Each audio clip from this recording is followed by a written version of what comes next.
seriously. One time we come up with it, everybody just bring a little dish and that'll be all. Be a multicultural Yeah, lunch.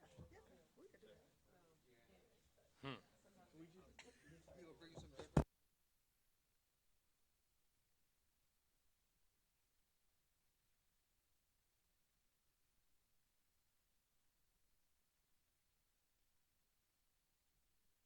That's why you're still the chair, pal. Oh, wait, your mic's on. I hope everybody heard that. Good morning, ladies and gentlemen. Welcome to the 551st Board Meeting of the Central Valley Regional Water Quality Control Board, Central Valley Region. I would like to introduce the board members and staff at this time. On my far left is Raji Brar of Bakersfield. Next is Carmen Ramirez of Atwater. And sitting on my direct left is John Constantino of Grass Valley. Going to the right side up here is Dan Markham of Fall River Mills. Sitting next to Dan is Bob Schneider of Davis. And on my immediate right is the Vice Chair, Denise Cadera of Allensworth.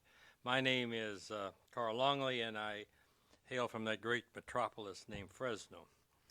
I'll now introduce Pamela Creed, the Executive Officer, who will introduce her staff. Good morning, Dr. Longley, members of the board. Across the room from me to my far left is, well, first is Scott Mills, our timekeeper today. And next to Scott is Andrew Altavote, Assistant Executive Officer in the Sacramento office. And next to Andrew is Stephanie Yu, counsel for the board. To my far left is Kieran Lanfranchi Rosardi, Executive Assistant for the board. And to Karen, next to Karen is Adam Lapitz, Assistant Executive Officer in the Sacramento office. And to my immediate left is Andrew Dieringer, Staff Counsel for the board. And to my immediate right is Patrick Palupa, Senior Staff Counsel for the board. In the audience, we have Clay Rogers, Assistant Executive Officer in the Fresno office, and Clint Snyder, Assistant Executive Officer in the Reading office. And a number of staff are there.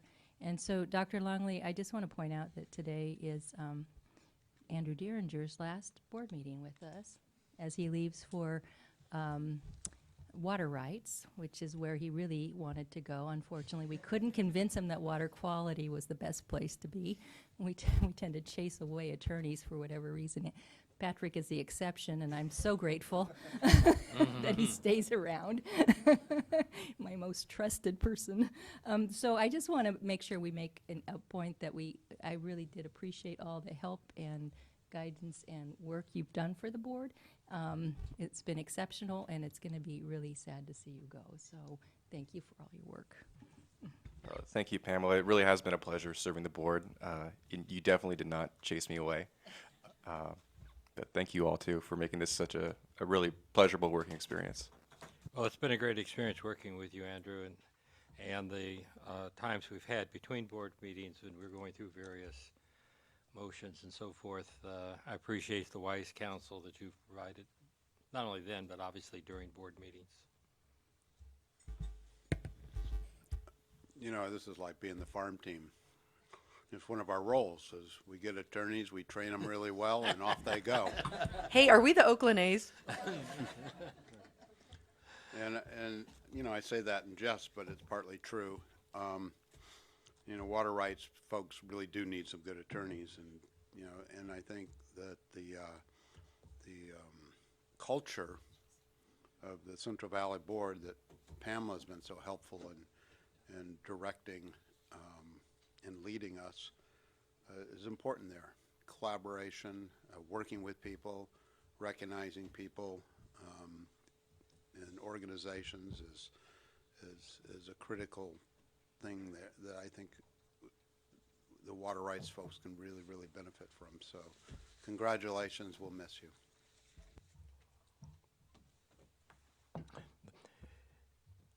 So with that, and we will miss you, Pat.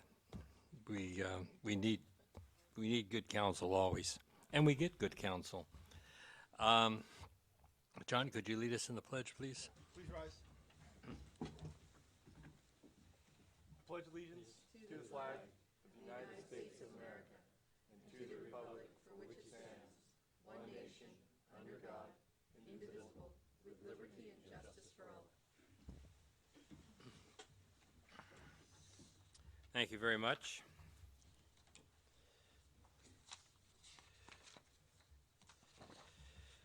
We now move to agenda item 13, which addresses meeting procedures. In order to conduct our regional board meetings in a fair and efficient manner, we will be proceeding in accordance with the meeting procedures that have been provided with a summary agenda and here available at the staff table and also available upon request. They are also posted on the board's website and they are summarized on the computer screens during breaks. Any questions or comments regarding these procedures may be directed to Kiran Lanfranchi Rizzardi, our administrative assistant. Moving to agenda item 14, board member communications. Go ahead, Bob. Thank you. I did attend the workshop on our climate work plan for the board, and I wanted to just take the opportunity to thank John for his leadership on that, leading the committee for the board doing that. But that was a very informative meeting, I thought, and I look forward to the next steps.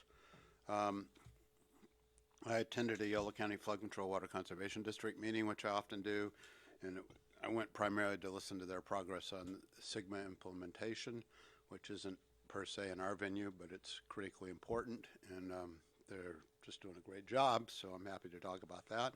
What's really interesting is their groundwater monitoring system that basically gives them real time on their web of what's happening with the drawdown and replenishment of the groundwater basin, so it's good work. I had a call from Supervisor Gary Evans of Colusa County and chatted with him and referred the issues to Pamela Creedon, our EO. And the last one is I would like to have a little discussion with the board about this October proposed meeting in Clio. And my concerns are not just for us. I mean, it's a really nice place to have a meeting, but I don't know what the accommodations are for everybody, all of our guests. It was originally kind of talked about to have a tour, I think, of the Walker Mine, but the reality is it's very difficult too for a lot of the people we serve in the public to get there, and I think we should maybe reconsider this location. I mean, traditionally, I think that time of year we are either in Fresno or Redding, and Redding might be a more appropriate location. We can still take a tour to Clio, and it doesn't have to necessarily even be associated with a board meeting. Well, Clio is just outside of Gray Eagle, so it's about 45 miles north of Truckee on the Highway 89. But I agree. I was just following the I understand. desires of the board. So we can, I believe we can change that venue. Sometimes we have financial obligations. It doesn't appear we do, so we could make the change. And we do have the city council in Reading available, that meeting hall available if we need it for that board meeting. Well, I think Bob makes some good points. With that said, I would like to have the board be able to visit Walker Mine at a point in time, not too distant future. We've dealt with Walker Mine in the past. We have some real serious issues coming up for the Forest Service, I understand, in Walker Mine down the road. So the board, and it is and I think you've told me that there are some wetlands areas that we should be looking at also.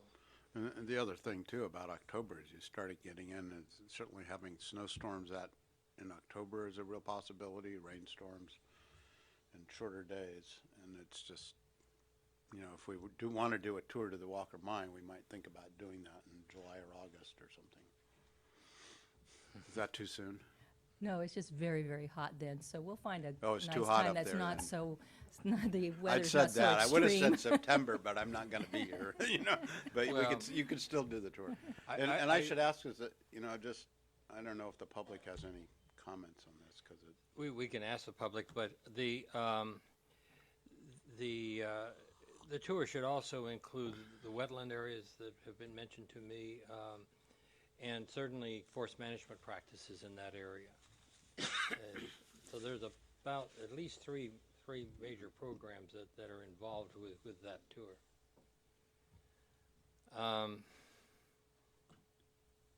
Good, then I guess we will proceed accordingly. We'll try to see that tour can be put together, and we will go to Reading in October. Okay, we'll make the plans. And I don't have any objection to that, but I just, as a board member that's familiar with certain kind of geology from where I live, it really makes a big difference when I go to places that have the kind of, geological makeup that I'm not familiar with, that have issues like the, forest, forest conservation, mines, like when we go up to Reading. I mean, all that really helps put things in context. So I'm not opposed to moving the meeting to Reading and having a separate tour, but I wouldn't like to see the opportunity to visit Walker Mine and those other places just go to the wayside. So I would like to see that still happen. I don't want to go when it's really hot. I think September's a beautiful month, but yeah, if he's not going to be here, then we. That's okay. That shouldn't be the deciding well, okay, factor. all right. Well, so yeah, and that's my comment. So, would we have a one-day board meeting in Reading? Well, what we do when we travel, so October, actually, we keep a running board planning calendar, and staff puts on there the items that will be, and we actually have an extremely light right now board for October, planning for October. So we could would have a one-day meeting. We do have to meet, and so because that's part of our 6 required meetings a year. So we will have to have a meeting, but usually if we do this, we usually have the one day as the tour and the second day is the board meeting, as opposed to a 2-day board meeting. Now, things may change and we may have more items added to the agenda, but that right now, Well, that's in way the old days, it stands. wouldn't have been such an issue because the last time I was on a tour there was in the 90s, and we flew into, I think, Plumas Airport, whatever, in King Airs. It was a I'm sorry we can't provide you that Yeah, I service know.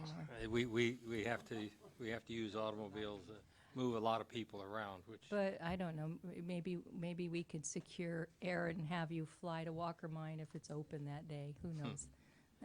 No, but let's discuss that. Report back in August what our plans are, of course. Okay, thank you. Very good. And I think you're right. It's important to not always sit here in our ivory tower. We need to get out and look at what's happening in the field. Certainly, when we went through the irrigated land tours, the disadvantaged community tours, those were all interesting. But now we've had a lot of folks on the board change. We need to repeat a lot of that simply to develop those kinds of experiences and insight for board members. So, Dr. Longley, I should point out that Bruce Hodeschelt has been asking for a tour for ag for the board. When we were going to Gray Eagle, that was going to be hard to arrange. That could be one possibility for the day before involving the agriculture, if the board would be interested in that. Okay. And I just have to beg to differ with this analogy of we being the ivory tower. It might be a lot more like the fire hydrant. It's the firehouse, Bob. We want to go to the scene of the fire. Good analogy, though. That's why Andrew's.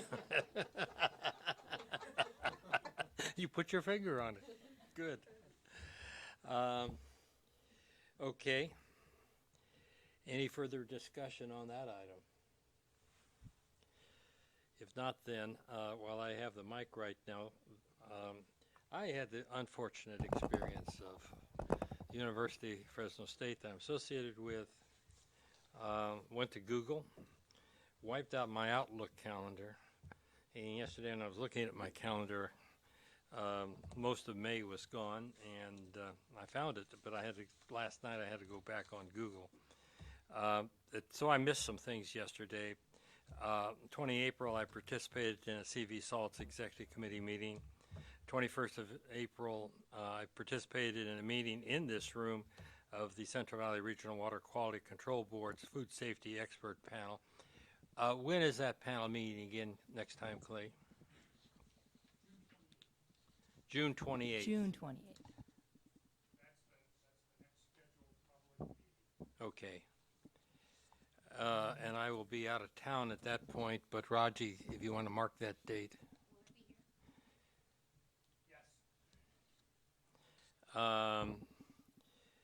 Then on 1 May, participated in our monthly regional board chairs conference call.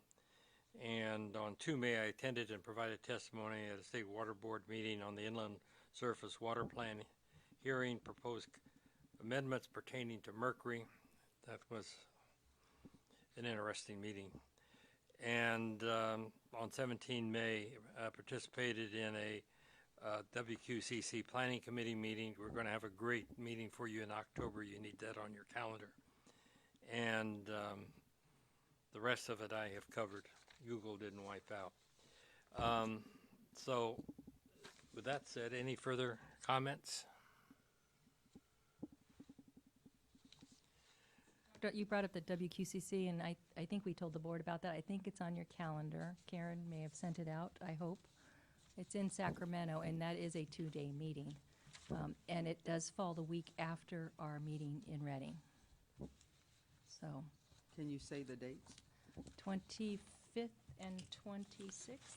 That's right. I had a client tell me that they were going to schedule their annual meeting on those days. And I came back to him and I said, I have a commitment. So they rescheduled a whole conference around me being there because I needed to be at WQCC. Good. Yeah.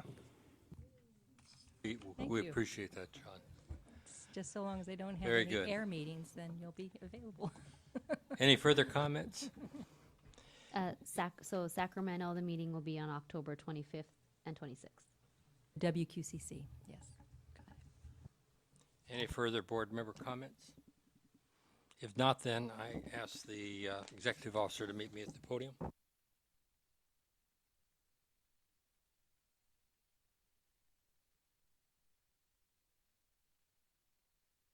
You're going to be at the podium.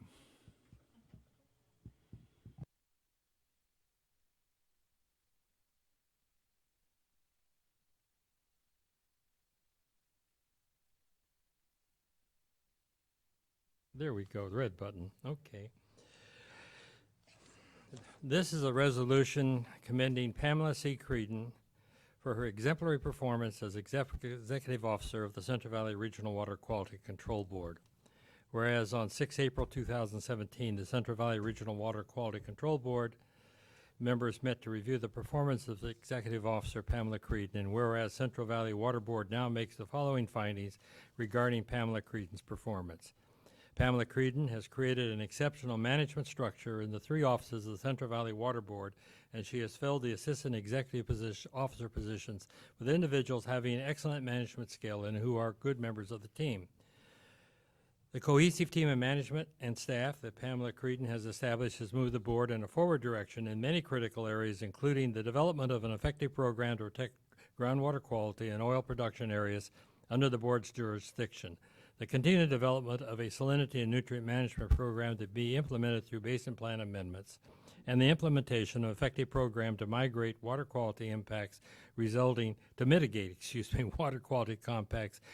from cannabis cultivation. These successful actions and her efforts in other actions in board programs and policy implementation reflect well her incredible grasp of complex water quality issues and the effective interaction needed with individuals in both the public and private sectors. Pamela Creedon provides invaluable leadership working with the public, stakeholders, other state agencies, the Federal Environmental Protection Agency, the California EPA, and the State Water Resources Control Board, and other agencies.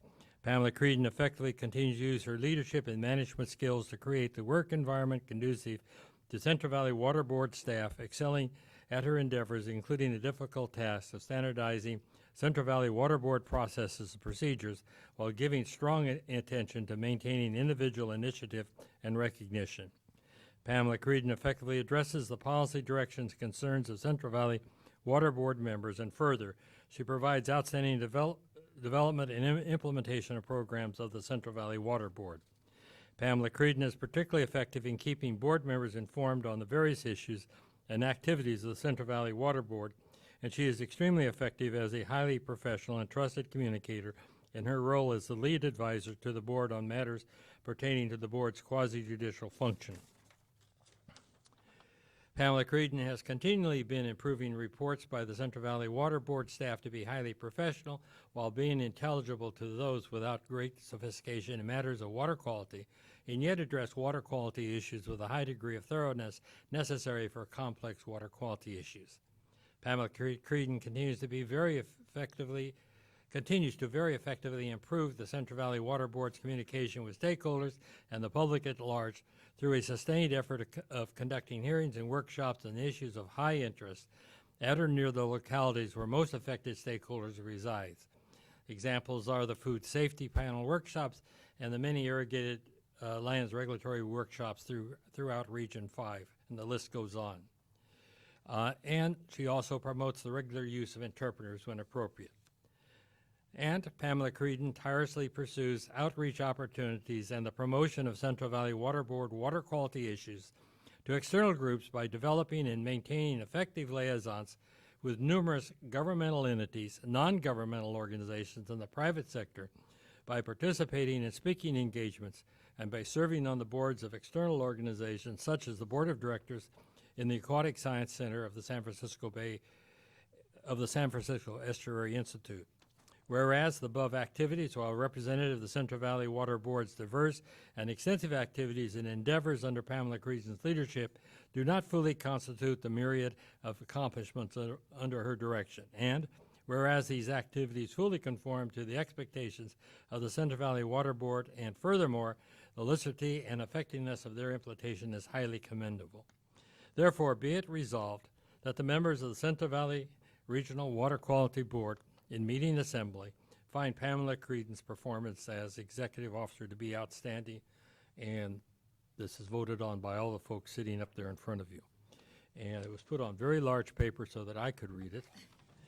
And now that you're over 60, I'll give it to you so that you can read it. And where is, oh, here we go. And so I want to present this to you with tremendous amount of thanks for the great job that you've done. Thank you.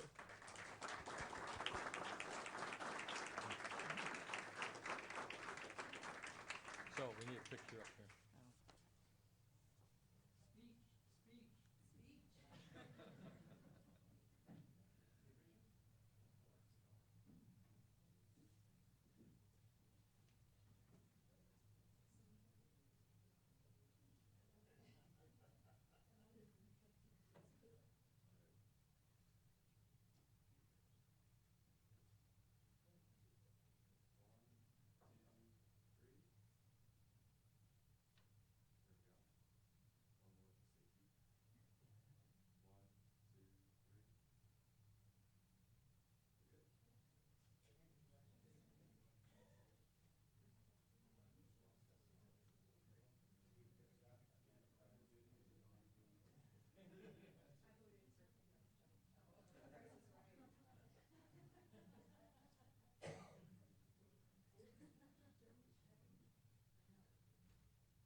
Are there any further board member communications?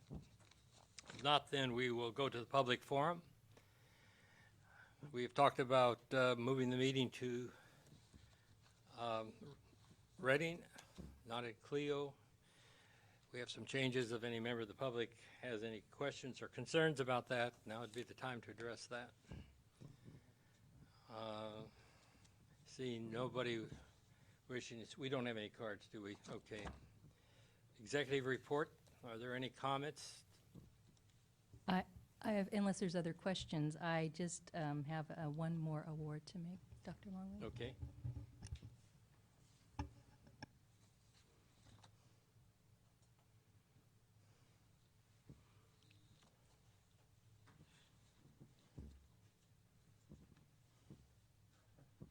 I definitely like being in this role better. And I got to say thank you to the board for what you did for me but it's because of these outstanding staff that I have that we're able to do what we're doing. I don't do all the work, they do all the work, and they have to be honored, and I wished I could do more, but we do have these at least once a quarter, so I'm very happy to do this.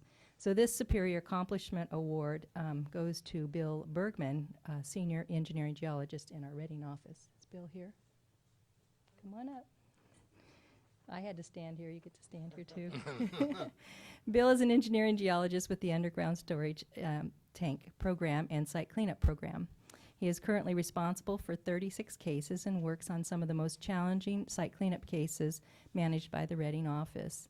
Bill brings a wealth of hydrogeologic knowledge to the Reading office. Last year, Bill submitted a proposal to secure $1.2 million of Senate Bill or SB 445 funds to investigate the Winnemucca Trading Company, the former Shasta Pulp and Paper Lagoons, a recalcitrant site cleanup case. In January, we learned that Bill's proposal was successful. Despite 37 years of mill operations, the site remains uninvestigated, and the current owners have not responded to the enforcement actions dating back to 2004. The investigation will reveal more about the potential public health threat that the mill poses and could give more leverage for cleanup of the mill property. Bill also submitted a proposal to secure $330,000 of SB 445 funds to investigate a chlorinated solvent plume in Corning, which caused the shutdown of the city's water supply wells. In March, we learned that Bill's proposal was successful. The plume was discovered in 1992. However, the extent of contamination remains unknown because the potentially responsible parties do not have the sufficient funding. The grant allows assessment of the plume to determine if it poses a threat to downgradient water supply wells and if the plume poses a vapor intrusion threat to homes and businesses. Additionally, during the rain-soaked months of January and February, Bill worked with a local city to ensure continuous implementation of best management practices to control stormwater runoff from one of his site cleanup cases.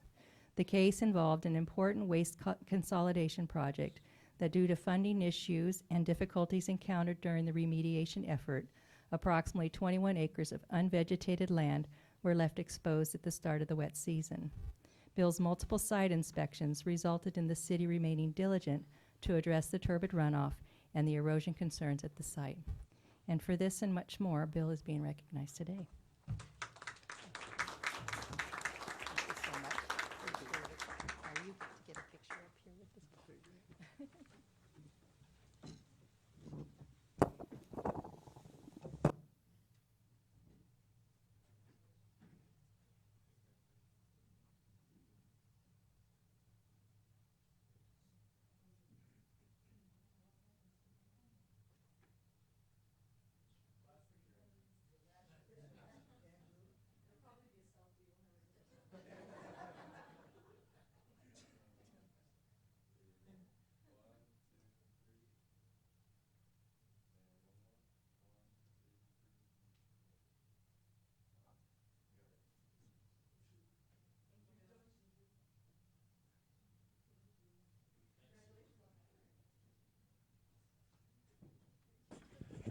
As we settle in, it was noticed on that resolution for Bill that funding in dollars were up several times. One, he secured dollars, and two cases there was not enough money to do what we needed to do.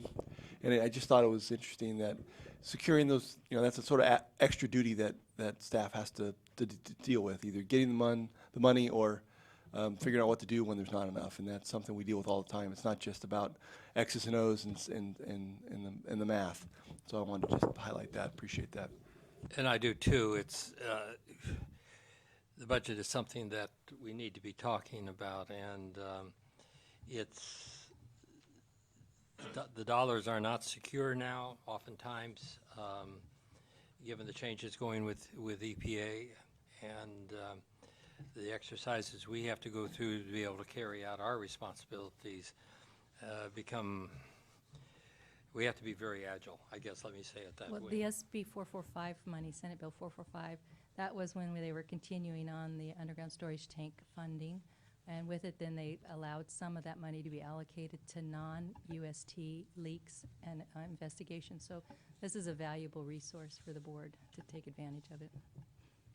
Thank you. I'm glad you all were having those thoughts. Well, my thoughts were more mundane because I volunteer for this small conservation organization. I was wondering if I could pirate them to write grants for us. Okay. We're ready now to move to agenda item 17, which is the uncontested calendar. Item 18 on the agenda is the City of Nevada City wastewater treatment plant, Nevada County, consideration of an MPDS permit renewal. That is uncontested, so we'd like to go ahead and consider that also under the MPDS permits on agenda item 17. This is the time and place for a public hearing to consider adoption of uncontested items 18 and also 21 through 25.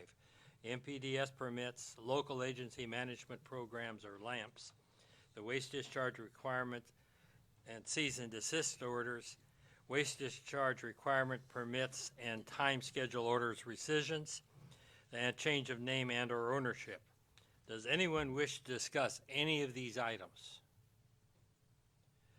Are there any late revisions? Yes, Dr. Longley, we have a couple late revisions. The first is for item number 18, the City of Nevada City wastewater treatment plant, and that is just a couple small changes to sampling frequency, and the discharger is aware and is approved of those. The second is for item 21C, and this is the City of Stockton Regional Wastewater Control Facility, and that's just some clarifying language that was added and changed. And then the last late revision is for item 23A, California Department of Corrections and Rehabilitation, Duell Vocational Institution. And this is related to their consultant did some additional studies related to 5-foot separation that's required in Title 27, and that's what's reflected in the changes for that. And on both those last two? Yeah, and for, yes, thank you, Board Member Costantino. For all of those, the dischargers are aware and have approved of the changes. Thank you. Any further questions, discussion by board members? Yeah, I'd like a question back to Andrew on the sampling frequency. Could you explain that a little bit more? This is for item 18. Is that the Nicole will come explain what happened.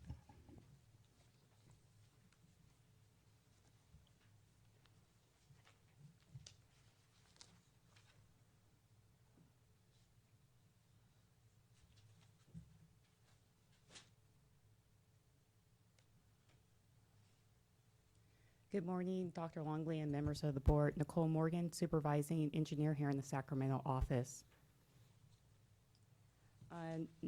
Item 18, the late revisions are to clarify the monitoring and reporting sampling requirements. We had duplicative requirements within the permit, and so we corrected that so that we don't have having them monitor twice for the same thing. It was a typographical error within the permit. Oh, so it was like double sampling. Yeah. Okay, I understand now. And so the discharger noticed that and pointed it out to us so that we corrected that. The other was the other monitoring frequency sampling that we corrected was that in one place we had that they were to conduct quarterly sampling. And then within the text below, we said that it was annual. So we corrected that to be consistent throughout the permit. Okay, thank you. Any further questions or comments? Thank you very much, Nicole. Then I'll go ahead and close the hearing, and I'll ask for a motion and second. I'll move since Nevada City's near me and the Empire Mine is also there as well. It's probably appropriate. I move the uncontested calendar with late revisions. With the and item 18. I'll second. It's been moved and seconded. Roll call, please. Mr. Costantino? Aye. Ms. Ramirez? Yes. Ms. Brar? Yes. Mr. Schneider? Dr. Markham? Aye. Ms. Kodara? Yes. Dr. Longley? Yes. Motion carries. Thank you very much. Moving to agenda item 19. This is the time and place for a hearing to consider adoption of general waste discharge requirements for timber management activities within the Central Valley. Is there anyone present who is contesting the proposed action and wishes to present evidence or testimony on this matter? If you are waiting for people to clear the room so I can see. If you wish to present testimony on this matter, okay, very good, I see some.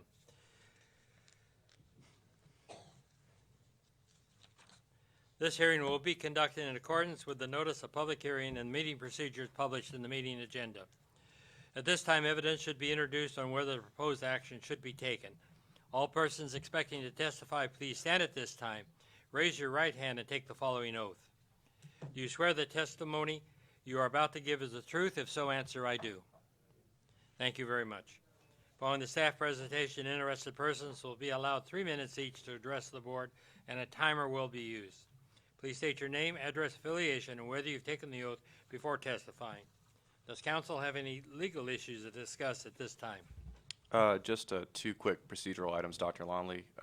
First, the version of the 2002 initial study that was included in your packets and posted online inadvertently contains some formatting changes from back in 2002 that showed up in track changes.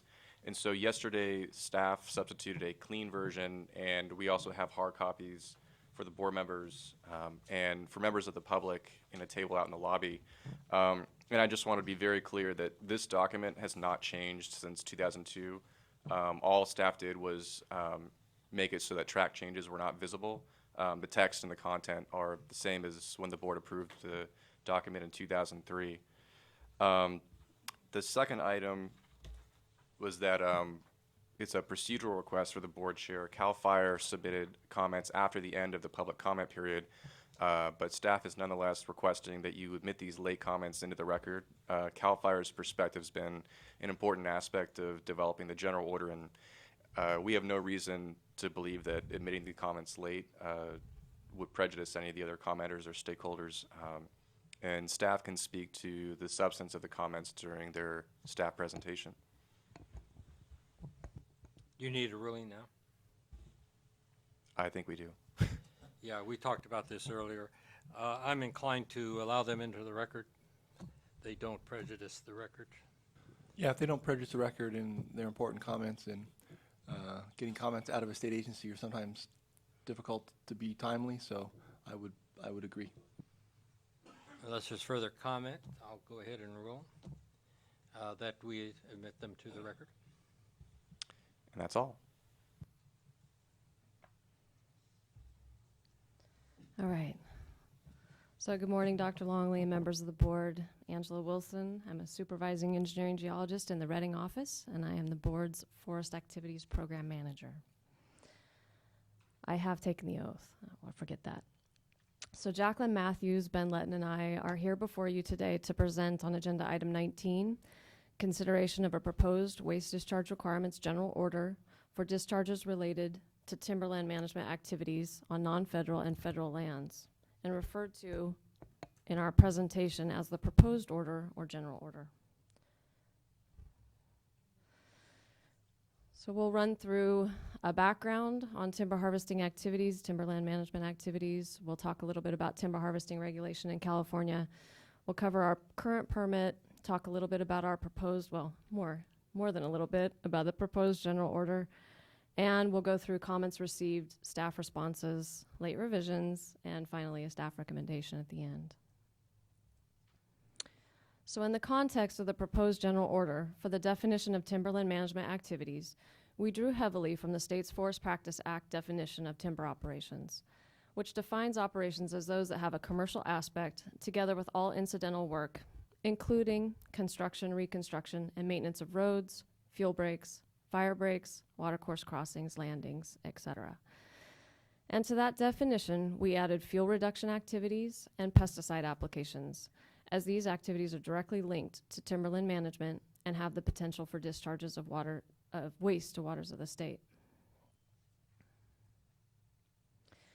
Timberland management activities have the potential to impact the beneficial uses of water quality, both from a negative perspective and a positive one. Negative impacts can include soil disturbance from construction and reconstruction and use of roads and watercourse crossings. Impacts can also occur through the removal of vegetation, resulting in increased erosion and sediment transport and delivery to surface waters. Operations in riparian zones adjacent to watercourses can damage vegetation and change surface runoff patterns, potentially affecting habitat and resulting in destabilization of the stream channel. Heavy equipment use can lead to petroleum discharges, and pesticide applications can represent additional discharge risk to surface waters. Fortunately, timberland management activities also have the potential to benefit water quality when implemented appropriately. Frequently, legacy road and watercourse crossing issues are rectified through implementation of these projects. Fish passage barriers are addressed and commonly upgraded, such as this natural bottom culvert installation in Plumas County, which restored access to upstream habitat. And projects are more frequently including wetland, meadow, and aspen restoration activities, as well as fuels reduction work. So there are approximately 33 million acres of conifer forest lands in California, roughly 16 million of which are within the Central Valley region. Of that 16 million acres, approximately 57% is managed by federal agencies, 41% owned by private entities, and roughly 2% owned and managed by the state. Approximately 50% of the statewide commercial timber harvesting that occurs in the entire state takes place in our region. It's a significant proportion. So timberland management activities on federal lands, non-federal lands, are conducted in accordance with the state's Forest Practice Act, passed in 1973. The California Board of Forestry subsequently developed the Forest Practice Rules, which are a set of best management practices developed to ensure sustainable production of timber products while providing consideration of natural resources. The California Department of Forestry and Fire Protection, otherwise known as CAL FIRE, is the CEQA lead agency in the implementation and enforcement of the Forest Practice Rules, and processes several types of timber harvesting plans and numerous exemption types.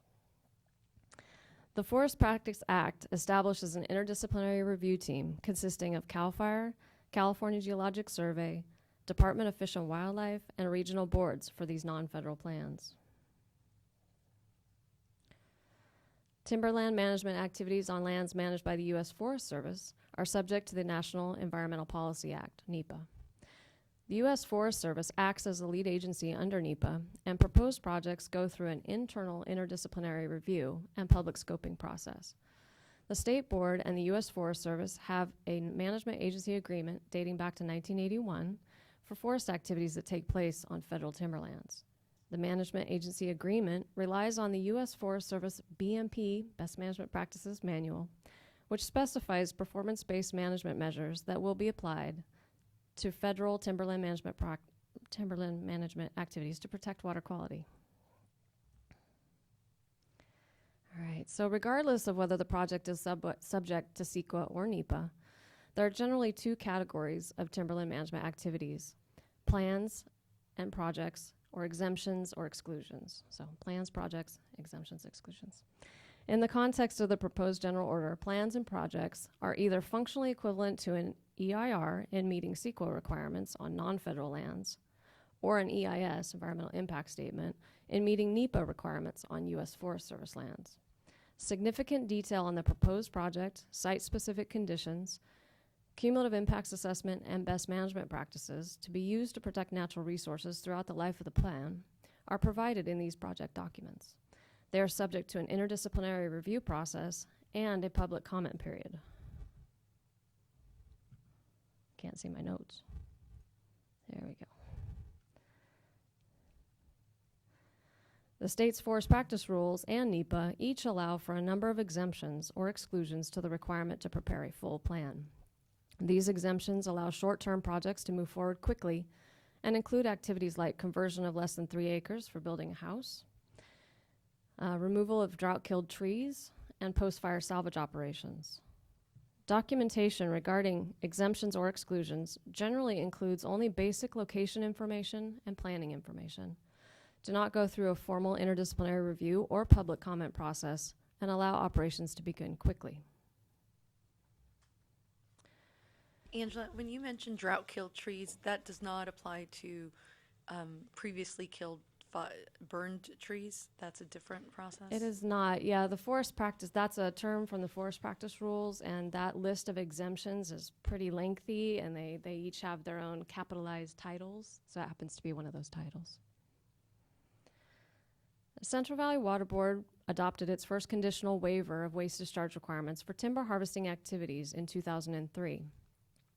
Knowing that the waiver would require regular review and renewal, or revision or replacement at least every 5 years, it was an appropriate choice, given it was our first attempt to provide formal coverage for hundreds to low thousands of projects annually in the region. That original waiver has been revised and renewed several times through the years, and the current version is set to expire March 2018. Prior to adopting the first conditional waiver of waste discharge requirements for timber harvesting activities, staff prepared an initial study to analyze the environmental impacts associated with permitting timber harvesting activities in the region. The board adopted a negative declaration based on that analysis. Staff has reviewed both documents and has determined that there are no changes to the forest activities program or to the environment that are so significant that a new CEQA document would be necessary. Staff has concluded that the 2003 initial study and negative declaration still provide a technically and legally sound basis for informing the board's decision today. All right, so over the 17 years I have worked in the program, and through implementation of various iterations of the waiver over the past 14 of those years, program staff have worked closely with the various agencies, industry, and stakeholders to evaluate and continually improve protections for water quality. Visual monitoring and annual reporting has been required under the waiver since 2005, and 12 years of implementation of that monitoring program has resulted in a number of refinements and shifts in areas of concern that are reflected in the proposed general order before you. We have become increasingly involved in post-fire impacts assessments, both on state and federal fires, as well as providing oversight of post-fire harvesting activities, otherwise known as salvage logging, and have been observing the impacts to water quality that can result from those operations. It should be noted that unlike most waste discharge requirements, the proposed timber general order does not require fees. This is in accordance with requirements in Assembly Bill 1492 that prohibits fees for timber harvesting permits in the state.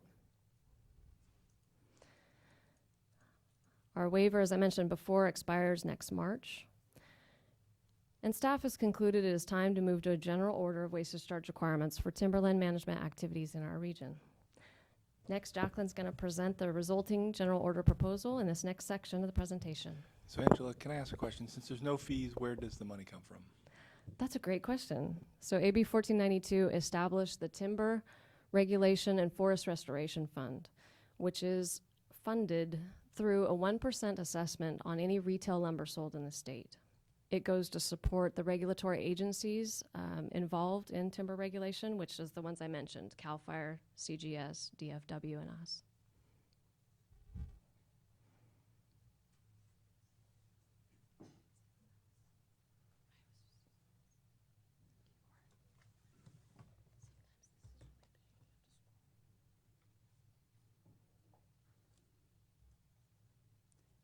Good morning, Dr. Longley and members of the board. My name is Jacqueline Matthews, and I'm an environmental scientist with the Central Valley Water Board's Forest Activities Program. I have taken the oath. I'll now provide a summary of the proposed general order with a focus on those areas that differ from the current timber waiver. Excuse me, where was that last photo from? That's up the I-5 corridor in our region. So that's from I-5? Mm-hmm. Thanks. I'd like to start with an overview of the project enrollment categories proposed in the general order. There are 5 non-federal categories and 2 federal categories. In addition to the categories shown, staff proposes a notice of non-applicability that landowners can submit to certify that a project does not pose a threat to water quality. The notice of non-applicability would apply to projects that do not contain water courses within, adjacent, or on project roads. I will now briefly discuss each category shown in the table. Category 1 would cover a number of CAL FIRE accepted exemption notices, emergency notices, and conversion exemptions. Exemption notices that would be covered include harvesting of dead, dying, or diseased trees, forest fire prevention, and removal of drought-killed trees. Emergency notices, such as fuel hazard reduction, would also be covered. This would not include post-fire salvage emergency notices, which are proposed to be covered under a different category. Conversion exemptions, such as public and private utility right-of-ways, and less than 3-acre conversions for the purpose of fuels reduction and/or construction activities would also be covered. These types of activities are generally considered low threat and would be automatically enrolled under the proposed general order, which is similar to the current timber waiver. Category 2A is proposed for all CAL FIRE accepted fire salvage emergency notices that occur either on industrial timberlands or on non-industrial timberlands when a residence is not within the salvage area. This category would include automatic enrollment due to the compressed timelines to harvest damaged timber before it loses its value. The automatic enrollment would be contingent on the submittal of a comprehensive notice of intent within 30 days of notice acceptance by CAL FIRE. The category would include new pesticide application conditions, which I will discuss later in this presentation. Category 2B would be a new category for CAL FIRE accepted fire salvage emergency notices for non-industrial timberland owners when a residence is within the salvage area. This category was created to provide some regulatory relief for small landowners who have lost their home and/or sustained damage to their property. An example of who would enroll in this category is homeowners that were impacted by the 2015 Valley Fire. This category would have a less comprehensive notice of intent and fewer monitoring and reporting conditions. Category 3A is proposed for green tree timber harvesting. This category would capture the bulk of CAL FIRE approved plans that undergo the review team process submitted by our non-federal landowners. The type of plans that would enroll include standard harvesting plans, program timber harvesting plans, working forest management plans, and non-industrial timber management plans. This category would have a thorough monitoring and reporting program and is similar to a category in the existing timber waiver. Category 3B is a new concept for a low-threat plan category. Over the years, staff have observed that some CAL FIRE approved plans, when certain conditions are met, pose a lower threat to water quality, hence the development of this category. Category 3B would include CAL FIRE approved modified timber harvesting plans and other plan types if certain eligibility criteria are met, some of which include no timberland management activities in riparian areas and no existing or potential erosion sites that have the potential to impact water quality. This category proposes reduced monitoring and reporting. The reduced monitoring and reporting requirements would be a benefit to the landowner and to the water board because resources could be focused on higher threat plans.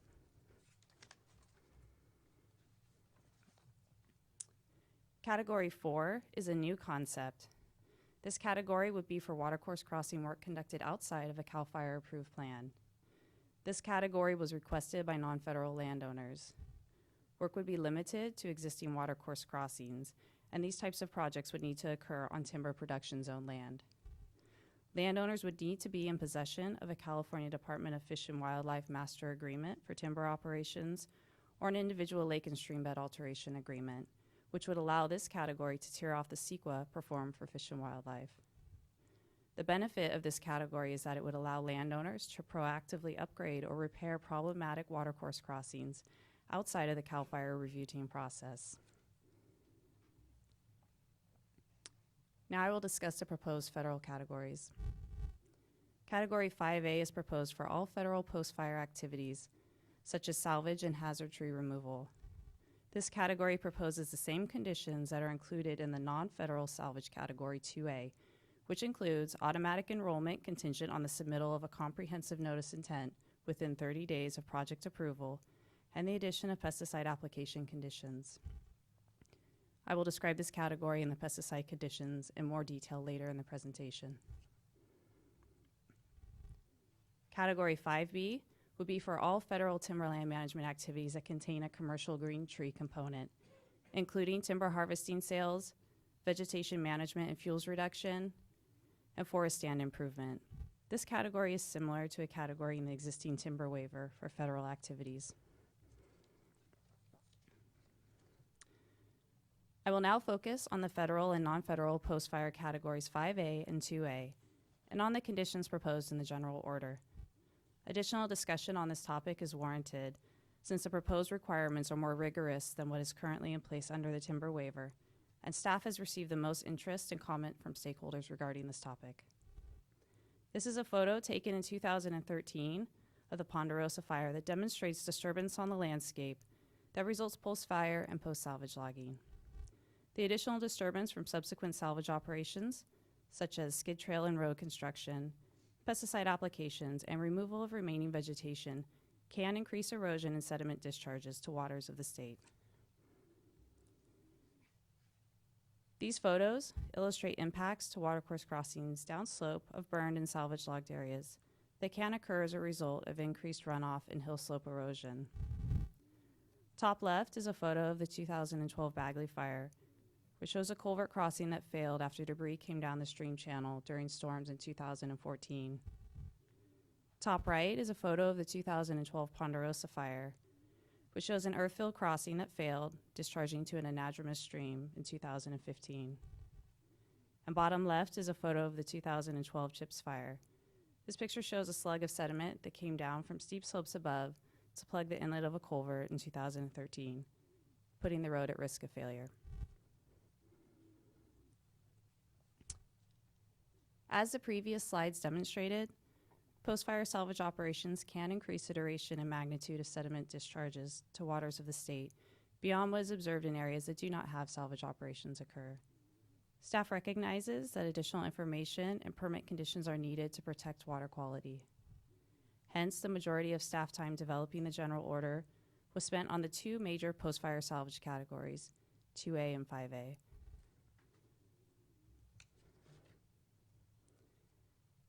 As the previous slide, this is a summary of the proposed general order conditions for post-fire categories 2A and 5A, which include a comprehensive notice of intent, pesticide no-spray watercourse buffers to retain riparian vegetation, a condition to have effective ground cover prior to pesticide applications, and an option for a post-fire management and reforestation plan. I will now discuss each of these items in more detail. First, staff propose a comprehensive notice of intent or application for permit coverage for non-federal and federal post-fire salvage operations. Post-fire projects, which are typically exempt from CEQA and NEPA, do not provide detailed information in the project documents. In response, staff has developed the notice of intent to gather information on site conditions, such as watercourse crossings, roads, pesticide applications associated with reforestation efforts, erosion hazard rating, and domestic water intakes. Most notable is the creation of an erosion site table, where landowners identify, propose treatments, and prioritize work for erosion sites. Erosion site examples are roads and watercourse crossings that have failed or have the potential to fail due to upslope erosional features and/or increased runoff. Annual updates to the erosion site table are proposed when site conditions change, such as after storm events. Landowners already need to evaluate a majority of the information that is proposed on the notice of intent, such as erosion hazard rating, roads and crossings, and general site conditions for salvage access. Staff is now asking for that information to be documented and provided to the Water Board as a condition of enrollment. Staff recognizes the compressed timeline that landowners are under to salvage timber. Therefore, staff proposes automatic enrollment upon receipt of the CAL FIRE emergency notice.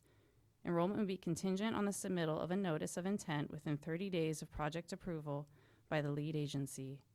This will provide landowners time to compile the information while still allowing salvage operations to commence. The benefits of a comprehensive notice of intent are that it will facilitate staff review and site inspections, help to identify the highest threats to water quality for staff and landowners, help landowners prioritize repair work, and open a dialogue between landowners and staff regarding watercourse crossing and road design, salvage activities, best management practices, and the protection of beneficial uses in the post-fire environment.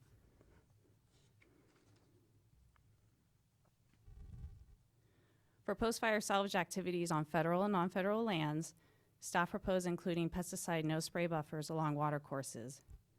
Buffers are proposed because the Forest Practice Act and rules are silent with regards to pesticide applications on non-federal projects. Federal projects often contain buffers, but they can vary widely. Licensed applicators must use the application buffers on the pesticide label as buffer minimums.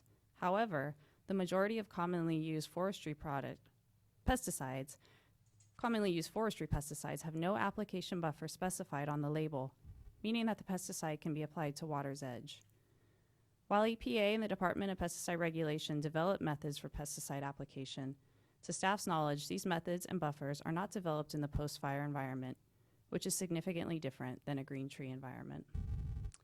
And last, buffers will ensure retention of riparian vegetation, which can filter sediment and pesticides, which is extremely important in the post-fire landscape due to increased erosion rates.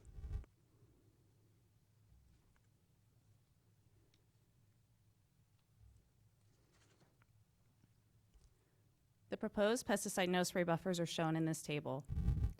The buffers are the same size as the watercourse and lake protection zones contained in the forest practice rules, which places operational limitations on equipment and harvesting, but does not apply to pesticide applications. Proposed pesticide buffers would range on the type of watercourse and the surrounding slope. For example, a fish-bearing stream situated below steep slopes of over 50% would receive the largest buffer of 150 feet. The proposed pesticide buffers are within the range of riparian buffers supported by the literature for reduction of sediment and pesticide transport.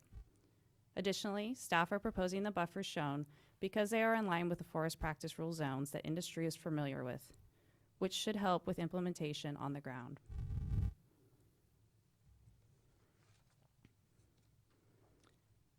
Staff propose an effective ground cover condition in the general order for non-federal and federal post-fire salvage activities.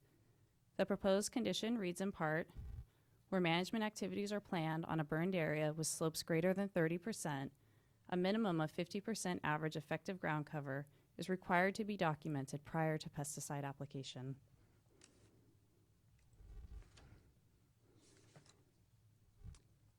Effective ground cover, as defined in the proposed order and supported by a review of the literature, means any combination of slash from logging, mulch, which includes large wood chips and shreds, straw, bark, or rock fragments larger than 3/4 of an inch, plants, including trees, and plant litter. The time it takes to achieve 50% effective ground cover depends on a variety of factors, some of which include burn severity, topographic position, climatic regime, and type of harvest. Oftentimes, 50% may be achievable in the first year following a fire. For other areas, 50% effective ground cover may require leaving logging slash behind and/or delaying pesticide application for a period of time. Research consistently indicates that 50% ground cover functions as a threshold where erosion and sediment production is significantly reduced. In summary, effective ground cover is proposed to 1, reduce hill slope erosion that results from the suppression of vegetative regrowth, and 2, to reduce sediment transport, which impacts downslope roads and watercourse crossings, and ultimately waters of the state. The effective ground cover condition received several comments during the public review period and will be discussed more in the response to comments section of the presentation. Staff also proposed to allow federal and non-federal landowners the option to prepare a post-fire management and reforestation plan as an alternative to the no-spray pesticide buffers and ground cover conditions I just described. The plan would allow landowners to propose site-specific mitigations based on site conditions. The plan must describe the site conditions, describe the management practices that will be used to mitigate soil erosion, such as mulching, contour ripping, or spot spraying around individual seedlings. must identify the specific locations where management practices will be employed, and detail any monitoring that is proposed to evaluate the efficacy of the alternative management measures. The approach allows for exploration and development of new post-fire treatments and mitigations. Additionally, the post-fire management and reforestation plan requires written approval from the executive officer.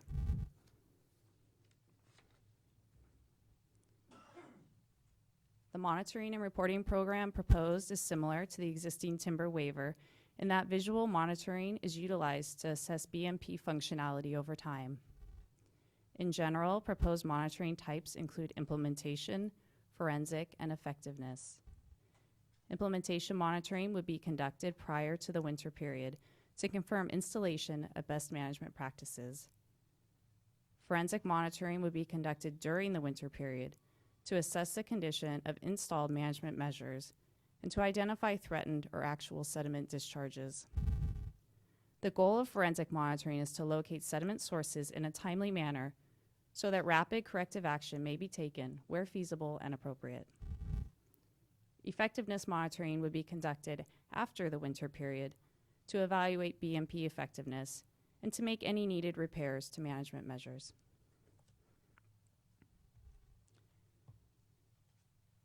Due to feedback from landowners, staff developed inspection area lists for each of the monitoring types to assist landowners in prioritizing monitoring locations that pose the greatest threat to water quality. Staff also proposed changing the forensic monitoring triggers from a strict numeric rainfall amount to a site condition threshold of overland flow after saturated soils to account for climatic variations in the region. The implementation, forensic, and effectiveness monitoring would be compiled and submitted in an annual report.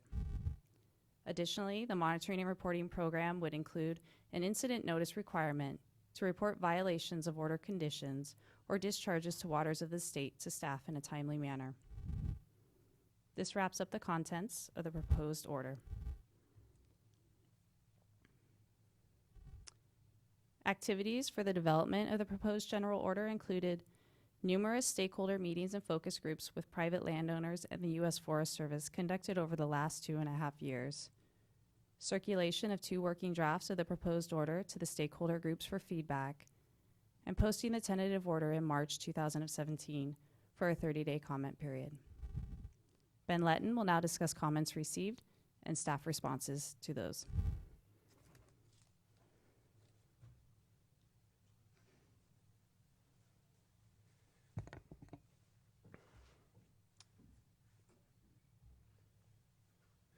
Good morning, Chair Longley and members of the board. My name is Ben Letton. I'm a senior engineer and geologist with the Central Valley Water Board's Forest Activities Program.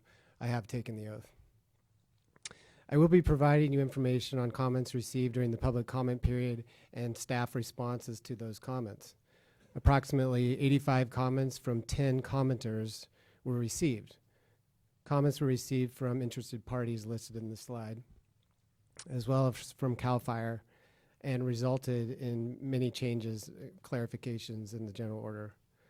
I'm now going to provide a summary of the most frequently received comments and comments that address the more contested aspects of the proposed general order. Let me ask a question. This is one of the first orders where I see that there's been comments, but there's no comment letters as part of the exhibit. Were these all just oral or sort of informally? Are there some? Karen's going to distribute those right now. Oh, okay. Thanks. Yeah, they were letters received.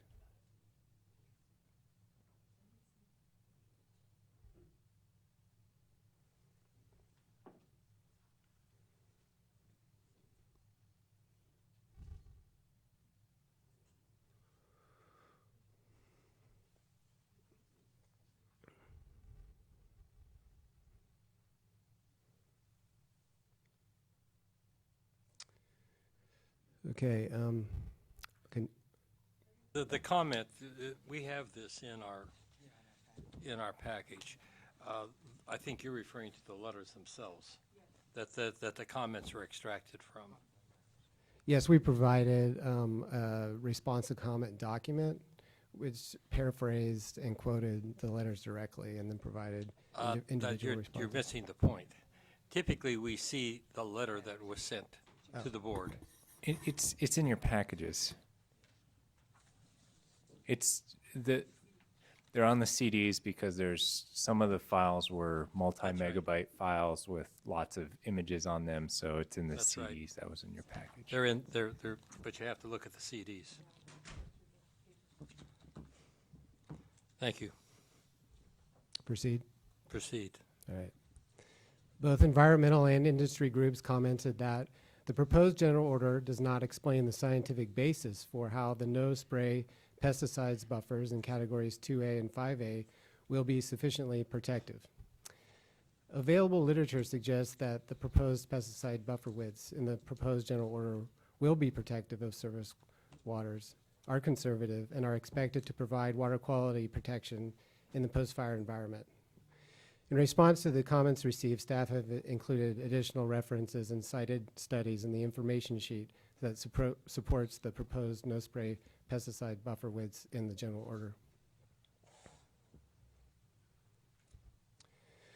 Industry representatives submitted multiple comments opposing conditions in Category 2A, stating Category 2A requirements are a one-size-fits-all response to problems that could be addressed more site-specifically.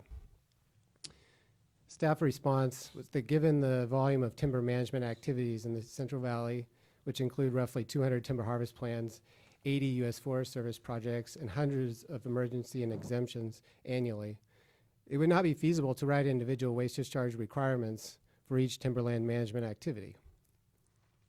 The inclusion of the post-fire management and reforestation plan in lieu of the specific no-spray pesticide buffers and ground cover requirements in categories 2A and 5A is an attempt to allow landowners to explore a site-specific path in instances where the general order's default approach would not be as feasible from a management objective perspective.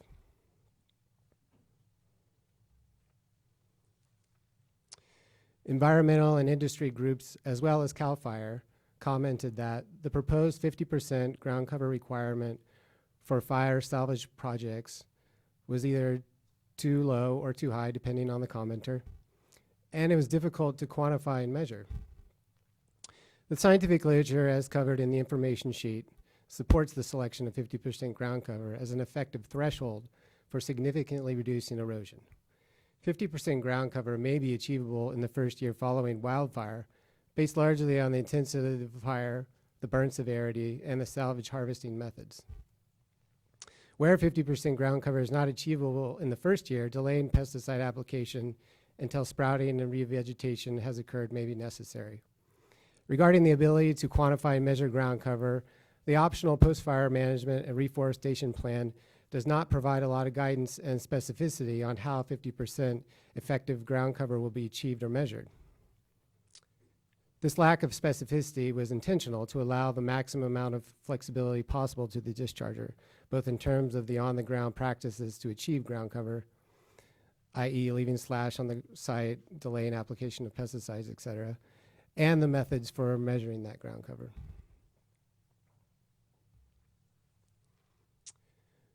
W.M. Beatty and Associates and Sierra Pacific Industries both commented that the preparation and timing of submitting the notice of intent and post-fire management and reforestation plan for Category 2A are overly burdensome. Staff understand that the landowners have a short window in which to harvest burned timber before it loses its value, and we agree that the preparation of the notice of intent will take some time to prepare. In recognition of this, the emergency notices for Category 2A are automatically enrolled under the general order once we receive the CAL FIRE notice. However, the notice of intent provides critical and site-specific information that shall be submitted within 30 days. The post-fire management and reforestation plan is not required. Rather, it serves as an alternative to the no-spray pesticide buffers and ground cover requirements for the post-fire salvage projects. And it allows greater time and flexibility for the discharger in applying specific management practices across the fire salvage area that consider all aspects of the timing of the fire salvage, site preparation, and other management objectives associated with reforestation.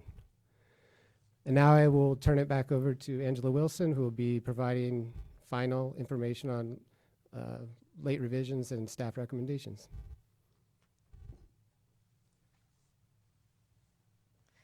Here I am again. So hello again, Dr. Longley, members of the board. This is Angela Wilson. And I'm going to wrap up the presentation with a summary of late revisions and provide you with staff's recommendation. The majority of late revisions are non-substantive in nature, with most being made to the response to comments document to direct the reader to where specific language changes were incorporated into the general order. We made late revisions to finding 10, where instead of rescinding the current waiver, we proposed to allow currently enrolled projects to remain enrolled until the March 2018 expiration date, providing dischargers with a grace period to finalize projects or enroll in the general order where necessary. Other similar changes were made in the monitoring and reporting program to reflect that change. We also added in a section at the end of the general order regarding the opportunity for petition of the general order to state board. Wouldn't want to forget that. So finally, impacts to water quality generated by non-point source discharges are complex and difficult to pin down. The proposed order builds on lessons learned from years of waiver implementation, and while the proposed order contains new requirements, staff believe that it provides a balanced approach. With that, I will conclude our presentation by recommending that the board adopt the proposed general order with late revisions and request that the presentation be included in the record. I would be happy to take any questions you may have at this time. Questions by board members? Comments? John? No questions? Go ahead, John. I was just going to say I appreciate the couple things. One, the professionalism that you guys have always shown, especially on the tours. I think that's been remarkably informative, and the new board members haven't gone up to see the forestry side of the fence. I recommend it. It really helped. I mean, I knew what you're talking about when you were talking about water courses and buffer zones and all that good stuff. And then Ben, I just wanted to highlight that when Jacqueline was done, you gave her the thumbs up, and I appreciate that teamwork. That was not that you probably wanted that called out, but I liked it. Bob? Hi, thank you for the presentation. Last year we did a tour of the Bagley fire, and then we had a few rainstorms since then. And I know it made access hard, but I'm wondering what your review of that, I assume you've probably been up there by now, and what I'm looking for is what was the differences between, with that more catastrophic type event, between the forest lands that had not been salvage logged and the private lands that have been basically clear cut right up to the property lines. So we are still getting access into that area. The Bagley fire area, and the whole area, not just the fire, of course, but the Big Bend area received somewhere upwards of 130 inches of rain this last year, primarily falling from November through February, so in a very short amount of time. It wasn't just the amount of rain, it was the intensity of the rain events. It absolutely was. So there have been failures out there, absolutely. Those failures have occurred on both private lands that were harvested and on the Forest Service lands, which were adjacent that were not harvested. We're still assessing how much of that was can be tied to operations or not. The failures, the convergent head wall failures that we were seeing in that area were actually fairly pervasive. They were occurring in the green tree environment as well. But we're still getting in there and still looking around. We've been having lots of discussions with Sierra Pacific and the Forest Service on those grounds. That might actually be an interesting return field trip if we end up meeting in October in Reading. Okay. Yeah. Sorry. No, I'm kidding. No, that's fine. All right. That's of interest to me. I am concerned particularly with projections of climate change, of having more intensive rainfall events when they occur, and what impacts that may be, and what our response in terms of water quality with respect to turbidity or temperature might be. Mm-hmm. So that's what I'm hearing is that's not necessarily incorporated into this, because the work really isn't completed at looking at this one event, which made them the defining event in any case. But is that an accurate statement? I think that's fair to say, yes, at this point. So that's the my interest or concerns about the post-fire salvage operations on both private and federal lands, and how we might look at this in a year or two. I was interested in the ground cover, and I'm wondering when they're doing that, if that causes any increased introduction of exotic non-native species into these areas. I'm thinking seeds with stalker hay or other stuff that might bring in more annuals, or there may be other stuff I'm not aware of. Yeah, so you're referring to the different types of ground stabilization that may be applied when ground cover is not achieving 50%. The information sheet associated with the general order talks a little bit about the various types of mitigations, and that includes spreading mulch or spraying, doing hydromulching and things like that, which the Forest Service does like to do. In particular with the Forest Service, they're required to use a native species when they do that work, and so we don't anticipate transport of non-native species in those circumstances. I think that maybe speaking ahead of the industry who will be up here shortly, and maybe they can address that more directly, but I believe the industry is probably going to choose to leave logging slash on the ground, which is already native. Right. And could we get a little bit of when you're using the term pesticide, I assume you're also including herbicides as in that category? Yes, we utilize the term pesticides because the Department of Pesticide Regulation and EPA utilize pesticide to mean all types, herbicides, rodenticides, fungicides. Yeah. So yes, but we're primarily talking about herbicides in the forest. So the target's primarily vegetation, and that's to keep brush down so you'll get good restocking. And I guess my question is, I'm kind of curious, what types of herbicides are we spraying that don't knock out the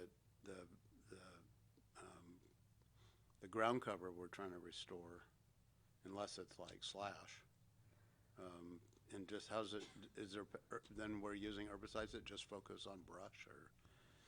So I think I understand what you're asking. I didn't mean to be so confusing, so but that's yes, okay. Thank you for that. I think the answer to that is that, if the ground cover is recovering in the form of herbs, grasses and forbs, herbs too, I suppose. But that when pesticide applications are applied that kill that vegetation, it still acts as effective ground cover. Can act as effective ground cover. I have a bit of a problem with that.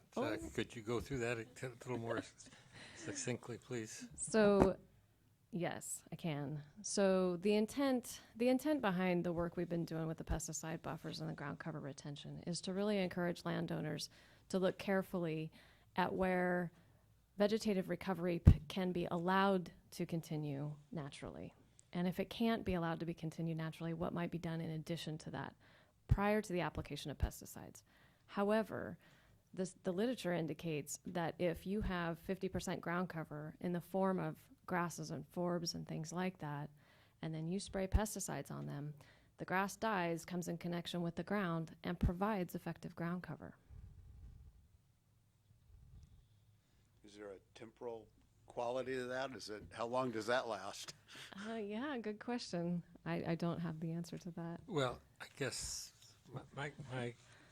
my question is, when you have brush coming in that's undesirable for the site, is the whole site treated, or just those particular that particular vegetation? Yeah, it depends. It's absolutely management dependent. It's site-specific condition dependent. Sometimes there's aerial applications. Sometimes there's just folks with hand sprayers, backpack sprayers that go down and spray around where they're going to put the trees. So it's really dependent on the site. I'd like to just add, I think, the questions that you're asking are absolutely central to management of timber harvest. There are opposing views. how much effort do you put into, protecting existing and allowing, vegetation to return before you return to plant trees. The other side of that view is that, hey, by getting in there, knocking out the competing vegetation and replanting those seedlings, we are producing a forest much quicker than that forest would regenerate had it needed to regenerate on its own.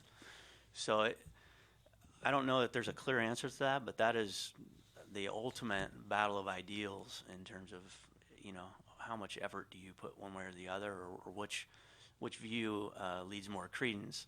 I think really what we're trying to do here is thread that needle, make sure that we're at least asking and presenting some alternatives to keep that effective ground cover in place for as long as possible, allow that natural vegetation to regenerate, and then of course the buffers add a little bit more certainty that any sediment discharge from those slopes would enter that buffer zone or that riparian zone and be further mitigate sediment discharge of receiving water. So it is a tough question, and I think that's probably why Angela's wrestling with us a little bit.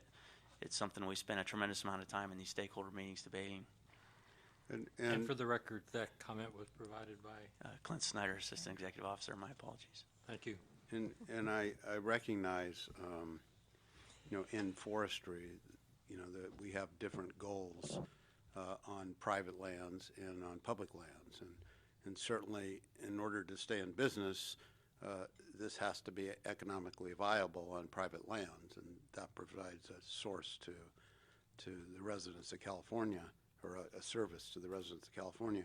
On public lands, there's other goals. I mean, a real forest we can have on public lands, and we may not have that on private lands with a shorter rotation of trees and such. So, yeah, they're very complex. I think the issue I'm really asking about is the sensitivity to these buffer zones around riparian corridors, either with salvage logging or with herbicide use, and that needs to be, because of water quality issues, kind of a shared goal on both public and private lands. And it is extremely difficult to sort that out. It's a reiterative process.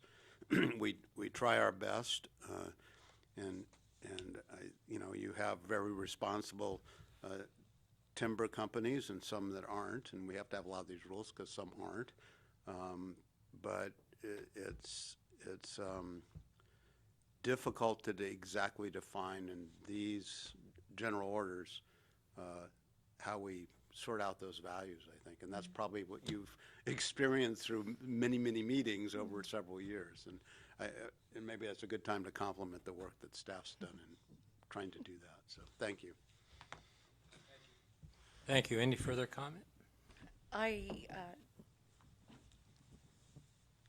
This is one of the examples of how my personal experience of being there has given me a different kind of context and appreciation, because before having visited the site or this type of operation, just those clear-cut forests to me were like a punch in the gut. I hated to see it. It made me sad. I considered it, a loss of nature, and it was really hard for me to accept that this happens all the time. But I had a good opportunity to ride with someone from Sierra Pacific Industries last time I was there, and I realized that it's not necessarily that way. And in fact, a lot of the activities conducted by logging industries actually help protect and preserve forests on a longer term basis. Because what I appreciated was that the clear cut acreage just looks terrible, but it also clears it of dry, dead trees that could ignite a new fire. And I see that it's frustrating. They didn't tell me this, but I assume that, the loggers put in the RPS. what is it? Harvest Registered professional foresters. Okay, let's go with that. Yeah, they put in all this time in this investment, yet the place right next door has got all these dead trees. So the second there's a fire, despite every expense and investment and protection that they've tried to put in, their investment could go up in flames because, you know, maybe there's all this, you know, just tinder around it ready to go. So I don't see the industry the same way I did when I got there. And I think that one of the things that I realized is that in working with staff up in Reading, that this is an issue that is really difficult, just the way Clay said, that you really wrestle with it because Clint, yeah, sorry. You really wrestle with the appreciation of you know, trees and the way they're up there, but also understand that this is an industry that's not a bad industry. You have to just work it. And I realize that staff really cares about these issues, and I realize that timber harvest companies really are people trying to be good actors. They have a business, and it's really a good partnership, and I understand that there's trust there. So I appreciate the difficulty going back and forth, and so I guess the summary of my comment is that I see two good actors, your office and the industry, trying to do what's best, and so I appreciate the work that you're doing. I certainly appreciate, you know, the industry, the way it's responsive, and so with that, I will await to hear from them. Thank you. Any further comments? Yeah, I just got to add on that, since that was kind of an ad. There are volumes and volumes of science with respect to forestry and what's going on and how post-logging, post-fire operations should or shouldn't happen. And there's like a lot of truth on both sides of these things. And it isn't a simple issue whatsoever. And you either, I mean, immersing yourself in this issue is like a full-time job, and I'm glad we have staff that does that. It's, I've actually worked on the forest practice rules. I was just like the secretary in 1972, I think, before they went into, and I had some background. Since then, I've had a lot of interest in that, and forest tax policy. And it is important, I think, to recognize it's an industry and it's private land. And the rules are and the reason we have these in these general orders is to ensure that public values that cross over these areas are paid attention to also. But the amount of discussion between my dear friends on the environmental side that think there should be no cutting on federal public lands, and a lot of my other friends that are like, we need to manage forests and fuels, or we will have a much more large catastrophic type fire situation. You know, those discussions are happening, but it is not simple. It's extremely complex, and as you said before, it is, and the industry says, it's very, very site specific, and you just have to start there. And so trying to do general rules over large expanses of landscape, particularly when we're really trying to look like, what are our forests going to be like in 50 years with climate change, and integrate that to the extent we can into this equation. It's even more complex. So my hat's off to people working on this. Thank you. Do we have further comment? If not, then I'll thank you for your excellent presentation, being able to withstand the onslaught of this board's questions. Always. And yes. Did I hear somebody? No. Okay. We'll go to interested persons, and the first one I'll call is Cedric Dwight. And then Kieran O'Leary.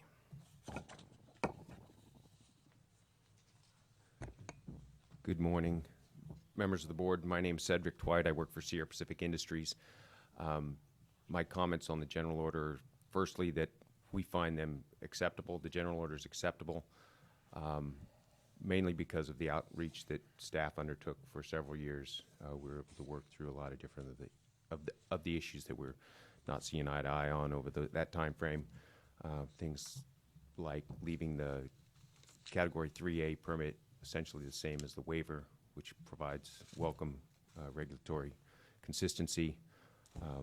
The 3A permit reduced the forensic monitoring by 1 visit, which was helpful, reduces a few costs, and is logical because it is reflective of the 10 years of forensic monitoring data that showed very few issues that occurred or were discovered during those efforts. Thirdly, on the Category 2A permit, the CP's table, while not required in an emergency notice, it is congruent with operational force practice rules. And so anytime the board promulgates rules that are consistent with the force practice rules, it's appreciated. There are issues with the general order that are going to cause us more expense. And a lot of it is uncertain expense. We're not sure how it'll manifest itself in total. The expenses relate to the reforestation effort that we undertake after we salvage harvest timber stand. The expenses are found in the 2 different options. One is the demonstration of 50% ground cover. It seems relatively straightforward at the outset, but depending on how staff wants to enforce that demonstration, the cost of that can be either feasible or cost prohibitive. Our minimum mapping unit is 10 acres, for instance, by soil type. If they require us to do statistically significant sampling down to 10 acres over a fire area to demonstrate 50% ground cover, that could be cost prohibitive, whereas if we use a more professional judgment, broader areas, that probably could be more feasibly undertaken. The other cost is the post-fire management plan. While that is important because it provides important flexibility, the outline of items that you need to address to fill one of those out is extensive. And again, depending on what the staff's expectations are with respect to details in that, you could, it depends, are we going to be writing a master's thesis on our post-fire management plan, or is it going to be more concise and more summarized information? So we're a little uncertain about the costs there, but we're optimistic. We feel like this general order could create some better outcomes. Just there's those uncertainties relative to cost and how that's going to be implemented. So probably get back to you next time we have a big fire and we're implementing a 2A permit. Thank you. Thank you very much. Questions? I was just gonna, there's always uncertainty when you implement, staff does have some wiggle room to sort of adjust up or down on the level of rigor depending on what's going on, and I find that flexibility a good thing. I mean, obviously, there's some uncertainty to industry that they could go far one way or the other, but if you ever really don't like what staff's doing, you can always talk to Clint or us. So I like the ability of the staff having that flexibility, especially since they're on the ground. Yeah. Appreciate that.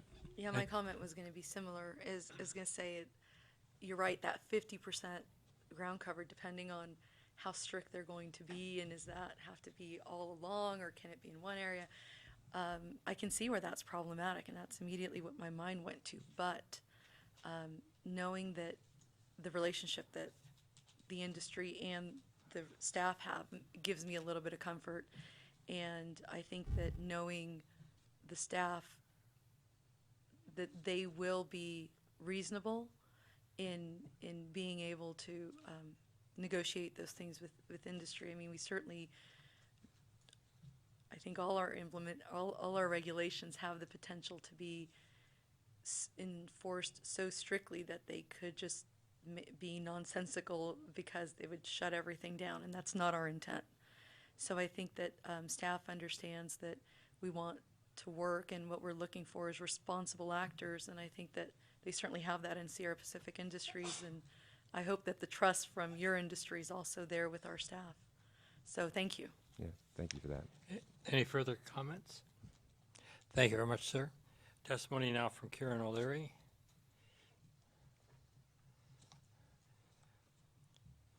You put some times on your card here. If you could hold it to 3 minutes, it'd be appreciated. I can. Thank you. Yeah, Karen O'Leary. I'm with the California Licensed Foresters Association. I have taken the oath. I'm going to go a little off script and talk about the herbicides. You know, for the board, we're not trying to kill 100% of the brush and the grasses out there. We're trying to control them. And by doing that, we can plant our seedlings and give them the ability. 3 words to remember: free to grow. If we get those trees growing above those grasses and those brush, then our mission's accomplished. The other thing, in terms of to Angela about the clear cutting, you know, you saw that photo on I-5. Try going 10, 20 years down the road. Those forests are going to grow back. This morning I drove by the state capitol, and no matter how hard those assembly and senators try, they can never pass a law that'll prevent trees from growing. So, and that's the business that we're in, and as foresters, and that's who we represent. Initial concerns about the general order are, for us, are going to be the conflict between water quality and CAL FIRE, and who's taking that lead agency. So we see this as a conflict that could lead to lawsuits. And just today, you know, before the board, any state agency that comes up before this microphone usually has to get counsel from their own lawyers, you know, before giving testimony. That's kind of the day and age that we live in. But it'd be great to get away from that. It's unfortunate. Other concerns are small landowners, particularly forest landowners that are under 50 acres, the impacts that's going to happen to them. They may fall out of the picture altogether, where it's not even worthwhile for them to harvest any of their trees after a fire or after a drought event. Also, in terms of the pesticide and herbicide plans, these are already regulated, as you well know, and the applicators need some flexibility in terms of weather conditions. So there's some stringent guidelines that would really hamper their ability to make applications. So with that, I thank you for your time to talk about the general order, and wish you the best of luck. Questions? Angela, is there is there a categorization for small, I don't know, landowners? So there's a couple of things. I think Kieran was kind of being more specific to the post-fire environment. Yes. Okay, because for green tree we do have a lower threat category, but for the post-fire environment we have category 2B, where if their residence was affected or their lands were affected with a residence on them, that they have a reduction in monitoring requirements and reporting requirements. If we're talking about landowners, small landowners that don't have a residence on their property, so I would guess like investment property or something like that, those are currently part of category 2A, which has the more comprehensive notice of intent. Although on 50 acres, the likelihood of them having a really long list of erosion sites seems pretty small to us. In a lot of ways, you get 1 50-acre parcel, but you may have another 10 nearby or adjacent, and so the compound impacts can be significant. And well, you know, hopefully they would all maybe get together if they're having to deal with that. And I'm thinking like the lake fire, where you had an awful lot of different property owners with all these problems, and a lot of them obviously had homes on them, but still treating that as a unit instead of individually is helpful. Usually that is the case, yeah. The foresters work together with the loggers and multiple landowners. I would just one more brief thing. This is Angela Wilson again. That just occurred to me is that we actually have an exception for landowners of less than 100 acres. They don't have to develop a inspection plan for conducting the monitoring on their project. Just another thing. Great, thank you. John? Who's the last speaker? Bob was. No. Oh, I'm sorry. Who's on your blue card? The next speaker. The next speaker. The next speaker? Yeah, so I'm going to hold off on that until after George talks. Thank you. Thank you. George Gentry, please.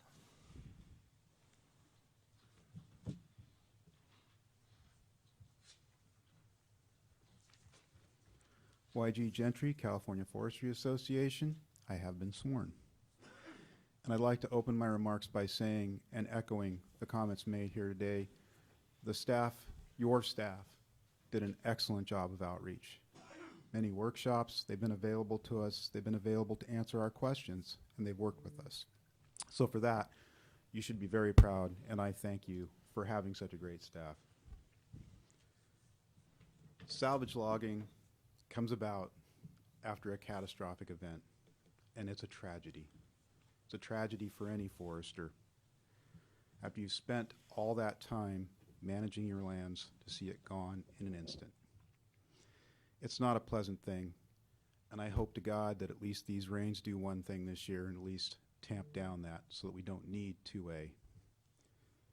But that said, it is a complex situation for all of us. It isn't a pleasant situation.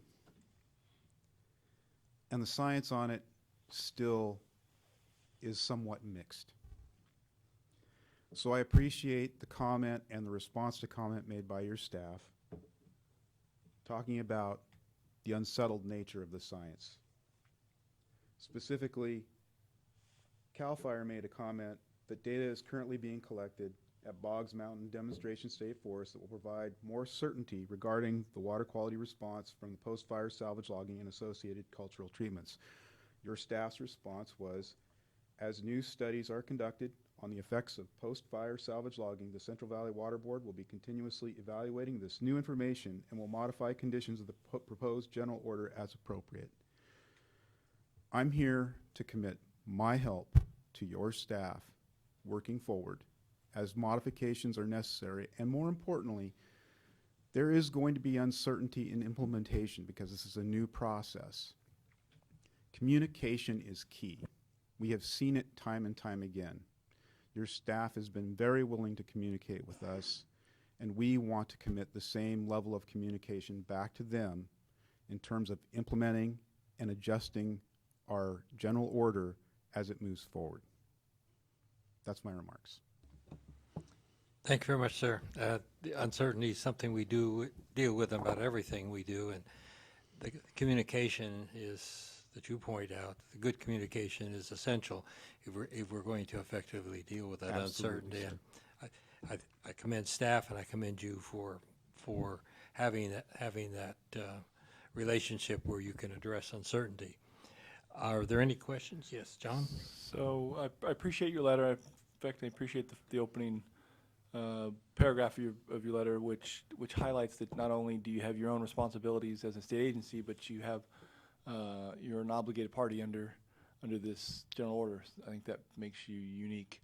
The question I was going to ask that I wanted to hold off on is the previous commenter noted that maybe there's some legal discrepancy or issue with who's the lead agency, and it sounded like we're working together well, but I just wanted to see if that really was an issue and what that comment was about. Mr. Constantino, I think you have me confused with CAL FIRE. I'm sorry. I am representing CAL Forest. Oh, okay. Which is the association I do that have you represents the confused, yes, industrial owners. Yes. And the only comment I'll make in relation to that is that when you have multiple agencies, all with some sort of jurisdiction or responsibility, it's always very good for the regulated public and the public itself to see that those agencies are working together on the same process. That's part of the thing that came about as a result of AB 1492. And yes, CAL FIRE is the lead agency. I also recognize that your staff and you have all responsibilities under the law as well. Provided we all work together in the same process to achieve the same ends, that's a great thing. Okay, thank you.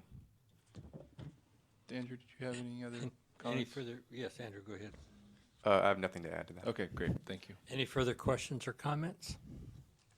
Thank you very much for your Thank you time. very much, sir. Is there anyone else who wishes to testify on this matter? Seeing none, we'll take closing statement by staff, followed by a recommendation by our executive officer. Angela Wilson again. We don't have a closing statement prepared. You want me to take it? Huh? You want to do it? Okay. This is Clint Snyder, Assistant Executive Officer, Reading Office. I'll just say, quickly in closing statement, we talked a lot about these issues today.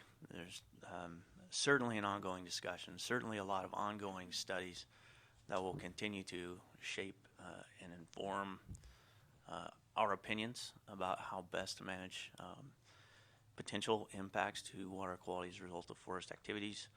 I think in the end, though, anytime we're developing a general order, particularly in a region as large as ours, in a non-point source environment that contains as many climatic differences, soils, slopes, sensitive species, it's always difficult to identify specific methods for compliance.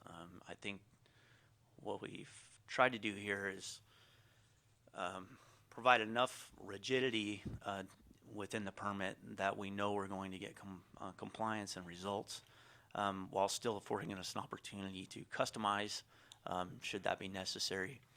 I'd just like to add in addition that there are other things that Water Board staff are doing, including working with the USGS to develop passive sampling methods that I think might be useful, not just in the forest activities environment, but irrigated lands and others that will help form those decisions, as well as the Boggs Mountain study and others. In the end, I think we've struck the right balance. I think it's safe to say that the industry would like to see a little bit less in the permit, and I think it's safe to say that the environmental groups would like to see a little bit more. So with that, I'll propose that we adopt the order as proposed. We'll take that as the recommendation from the executive officer. Thank you. I'll close the hearing. And is there any deliberation by the board? I'm open for a motion and a second. I'd like to have a little bit more discussion here. I just have a little side topic too. Okay. Me first. Mr. Constantino mentioned the lead agency issue. I thought that was a good comment. I'd like to hear from staff a little bit about how we coordinate with CAL FIRE on the permitting process for after a fire, and how we can obtain the most timely outcome. So we work closely, so I'll start by saying we work closely with CAL FIRE and our other review team agencies. Also, as an aside, say that we work quite closely with the Board of Forestry and when they do their rule promulgations. Specific to the post-fire environment, the CAL FIRE emergency notices that are filed to allow landowners to move forward do not require an interagency review process. So we receive those notices, and if we have concerns or interest, we then contact CAL FIRE. We go out and conduct an inspection. Then we just are in a position where we have to work with the landowner, with CAL FIRE, to see that mitigations are implemented. Does that answer your question? Am I off topic? Well, just thinking about the public, is it one-stop shopping, or is it going to have to go to this office and then over to a different office to get two separate permitting processes going? Is that how it works? So, yes, basically that is how it works. They receive, so whether they're building a plan or an exemption, they file those projects with CAL FIRE. CAL FIRE goes through the process. We either participate, as in the case of timber harvest plans, or we don't participate in the case of exemptions. They then receive those permits. Through the timber harvest plan process, as we're inspecting those activities, we're providing them feedback on how they can comply with our permit. And we tier our permit. Our waiver, our current waiver, as well as this general order, is tiered very heavily off of the plans and the mitigations that they provide in their timber harvest plan. Okay, I'm sensitive to the industry and landowners for timeliness, I guess. I understand. And so I guess it's really a matter of letting the landowner or foresters know who to talk to, and and you talk amongst yourselves. I guess that's kind of how it works. Okay. Angela, why don't you speak just quickly to the time frames required under 1492? For THP review?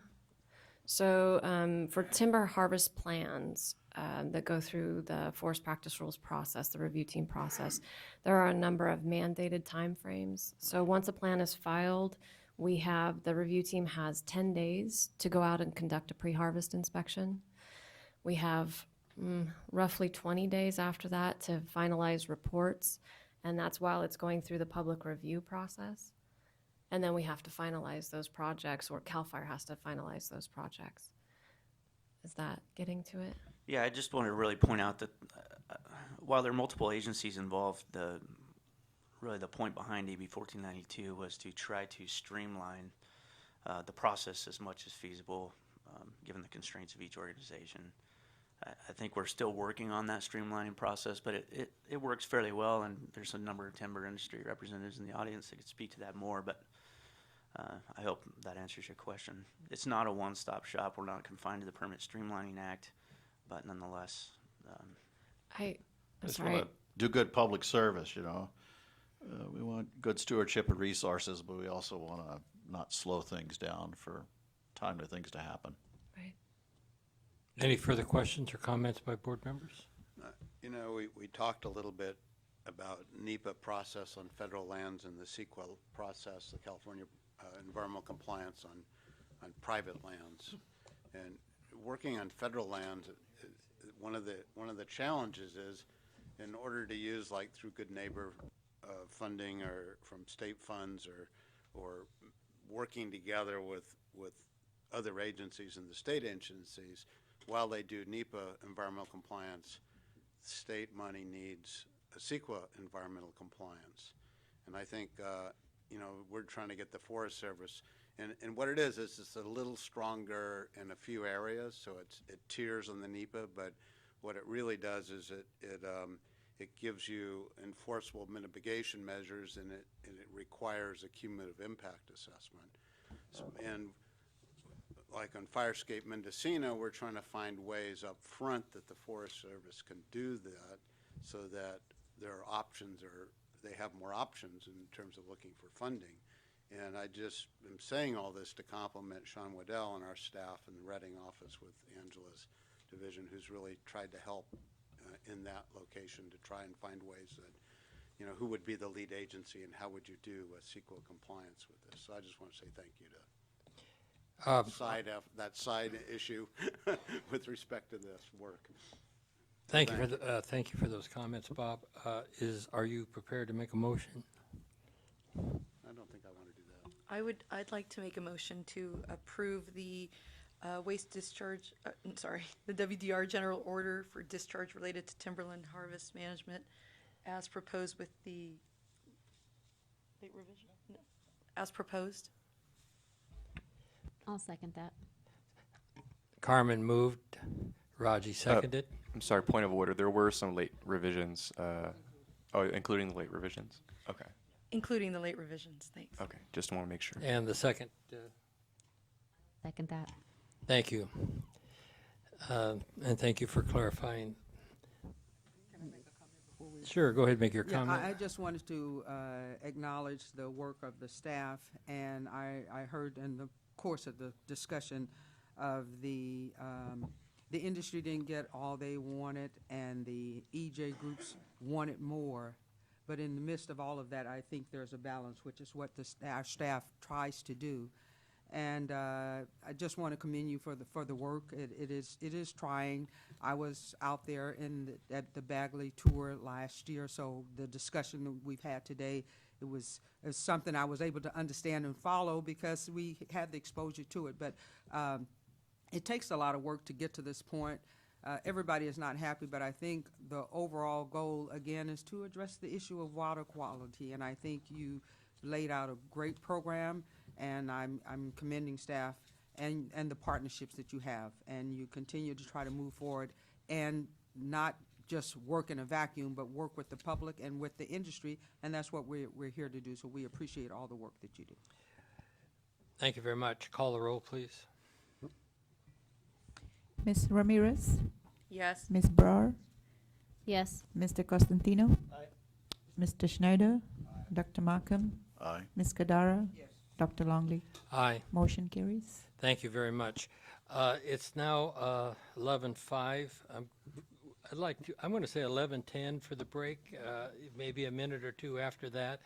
But we have a very important item after this. It's going to take a while, and I'd like to get as much of that item in while we have all the board members here. We have some board members who have mandatory requirements to be elsewhere. We will have a quorum. We'll be able to vote on item 20, but certainly I'd like to have as much involvement from board members as possible. Thank you.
Spunky little, it's a giant chihuahua.